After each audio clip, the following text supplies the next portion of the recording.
Chapter 28. Jason. Poison is a nasty habit. Kimapalea waved her hand and the murky clouds dissipated. Secondhand poison can kill a person, you know.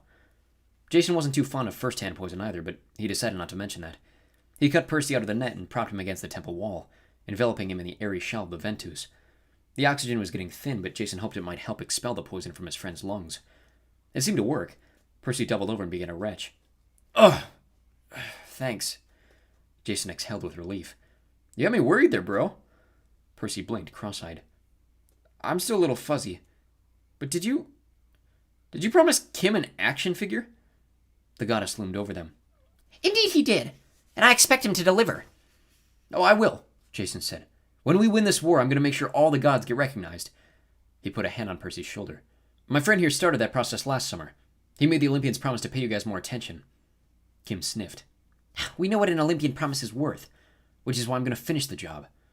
Jason didn't know where these words were coming from, but the idea felt absolutely right. I'll make sure none of the gods are forgotten at either camp. Maybe they'll get temples or cabins, or at least shrines. Or collectible trading cards, Kim suggested. Sure, Jason smiled. I'll go back and forth between the camps until the job is done. Percy whistled. You're talking about dozens of gods. Hundreds, Kim corrected. Well then, Jason said. It might take a while, but you'll be first on the list, Kimapalea. A storm goddess who beheaded a giant and saved our quest. Kim stroked her jellyfish hair. That'll do nicely. She regarded Percy. Though, I'm still sorry I won't see you die. Yeah, I get that comment a lot, Percy said. Now about our ship. Still in one piece, said the goddess. Not in very good shape, but you should be able to make it to Delos. Thank you, Jason said. Yeah, Percy said. And really, your husband Briares is a good dude. You should give him a chance. The goddess picked up her bronze disc. Don't push your luck, brother. Briares has 50 faces. All of them are ugly. He's got 100 hands, and he's still all thumbs around the house. Okay, Percy relented. Not pushing my luck. Kim turned over the disc, revealing straps on the bottom like a shield. She slipped it over her shoulders, Captain America style. I'll be watching your progress. Polybides was not boasting when he warned that your blood would awaken the Earth Mother. The giants are very confident of this. My blood? Personally? Percy asked. Kim's smile was even creepier than usual. I'm not an oracle, but I heard what the seer Phineas told you in the city of Portland. You'll face a sacrifice that you may not be able to make, and it'll cost you the world. You have yet to face your fatal flaw, my brother. Look around. All works of gods and men eventually turn to ruins. Would it not be easier to flee into the depths with that girlfriend of yours? Percy put his hand on Jason's shoulder and struggled to his feet. Yeah, Juno offered me a choice like that, back when I found Camp Jupiter. I'll give you the same answer. I don't run when my friends need me. Kim turned up her palms. And there is your flaw. Being unable to step away. I'll retreat to the depths and watch this battle unfold. You should know that the forces of the ocean are also at war. Your friend Hazel Levesque made quite an impression on the merpeople, and on their mentors, Aphros and Bythos. The fish pony dudes, Percy muttered. They didn't want to meet me. Even now they are waging war for your sake, Kim said. Trying to keep Gaia's allies away from Long Island. Whether or not they'll survive, that remains to be seen. As for you, Jason Grace, your path will be no easier than your friends. You'll be tricked. You will face unbearable sorrow. Jason tried to keep from sparking. He wasn't sure Percy's heart could take the shock. Kim, you said you're not an oracle? Well, they should give you the job. You're definitely depressing enough. The goddess let loose her dolphin laugh. You amuse me, son of Jupiter. I hope you live to defeat Gaia. Thanks, he said. Any pointers on defeating a goddess who can't be defeated? Kimapalea tilted her head. Oh, but you know the answer. You're a child of the sky, with storms in your blood. A primordial god has been defeated once before. You know of whom I speak. Jason's insides started swirling faster than the ventus. Uranos, the first god of the sky, but that means... Yes. Kim's alien features took on an expression that almost resembled sympathy. Let us hope it does not come to that. If Gaia does wake, well, your task will not be easy. But if you win, remember your promise, Pontifex. Jason took a moment to process her words.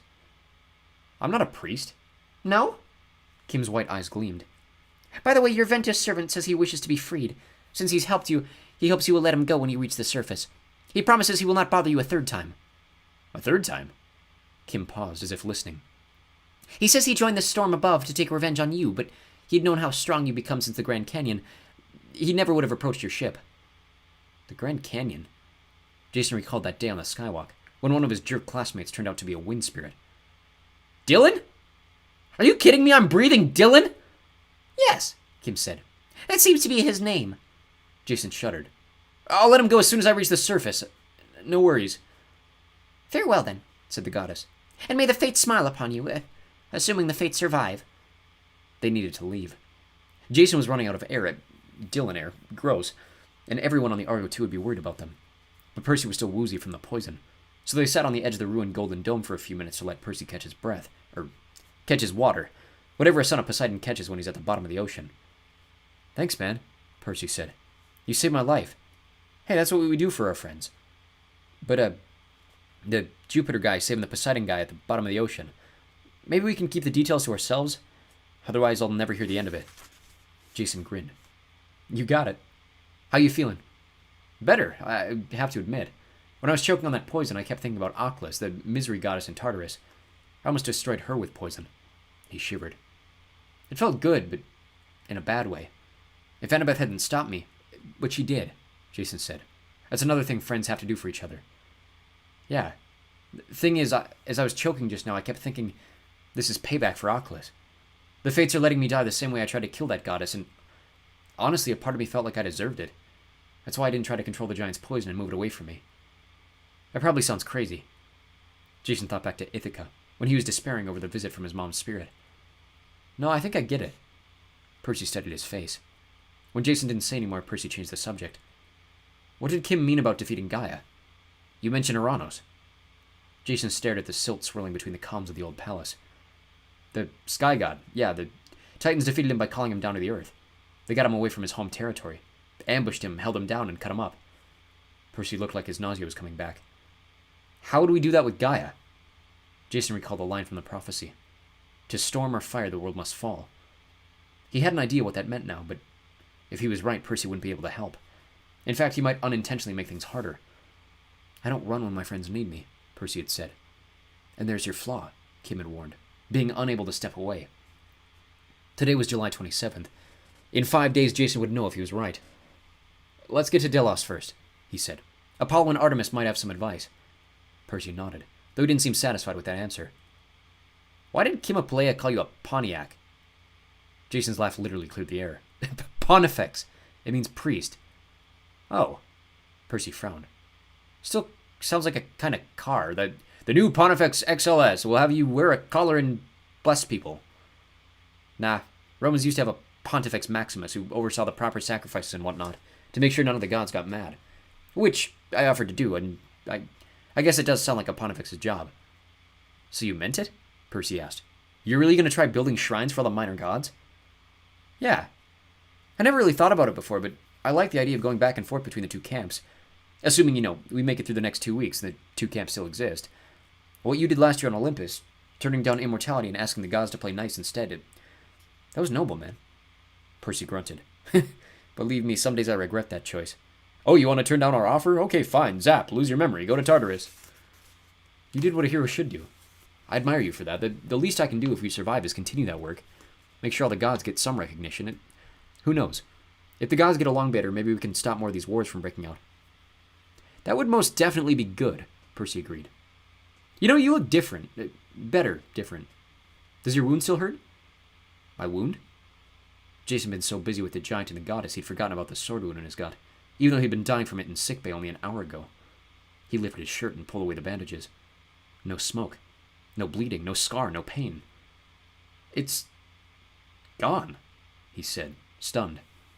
I feel completely normal. What the heck? You beat it, man, Percy laughed. You found your one cure. Jason considered that. He guessed it must be true. Maybe putting aside his pain to help his friends had done the trick. Or maybe his decision to honor the gods at both camps had healed him, giving him a clear path to the future. Roman or Greek, the difference didn't matter. Like he told the ghost at Ithaca, his family had just gotten bigger. Now he saw his place in it. He would keep his promise to the storm goddess, and because of that, Michael Varys' sword meant nothing. Die a Roman. No.